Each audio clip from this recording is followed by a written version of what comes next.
Ipinagdiriwang po ngayon sa buong mundo ang araw ng mga kababaihan. Iba't ibang grupo, kanya-kanyang paraan para ipakita ang kanilang pagpapahalaga sa araw na ito. Ang ilan sa protesta idinaan ang kanilang paggunita, pero meron din namang piniling mag-relax. May report si Lala Roque.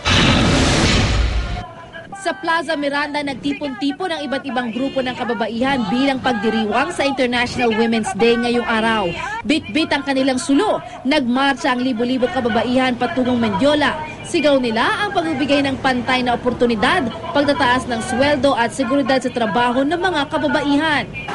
Workers who wanted to protest against the oppressive working hours, low wages. Ang pagtaas ng presyo na lang is diretso sa bulsa ang tama. Dahil ang mga kananayan siyang nagbabudget ng pang-araw-araw na gastusin. Merong sitwasyon ng giyera, ang mga kababaihan nakakaranas ng iba't ibang anyo rin ng karahasan.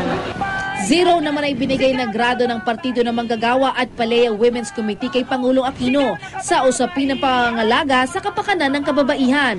Nag-alay ng bulaklak ang mga militante sa bantay ni Gabriela sa lungsod ng Makati. Sa kinalampag ang gusali ng Allied Bank na pagmamayari ni Lucio Tan na may-ari rin ng PAL. Sa Zamboanga City, nagmarcha rin ng ilang grupo ng kababaihan bilang pagpapakita ng suporta sa kanilang mga kapwa-EBA, lalo na yung mga nasa Zamboanga City Reformatory Center at Women's Crisis Center. Ang mga donasyon na nakalap mula sa mga nagmarcha, ilalaan daw sa mga livelihood programs. At dahil araw ng mga kababaihan, libreng gupit, masahe at pedicure naman ang hatid sa nanay sa Mani, Pangasinan. May libre pang medical consultation at bloodletting sa tulong ng Philippine Red Cross.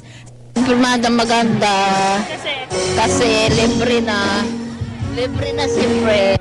Sabay-sabay namang tumakbo ang mga kababaihan sa Cebu para sa isang fun run ngayong International Women's Day. Lala Roque, GMA News.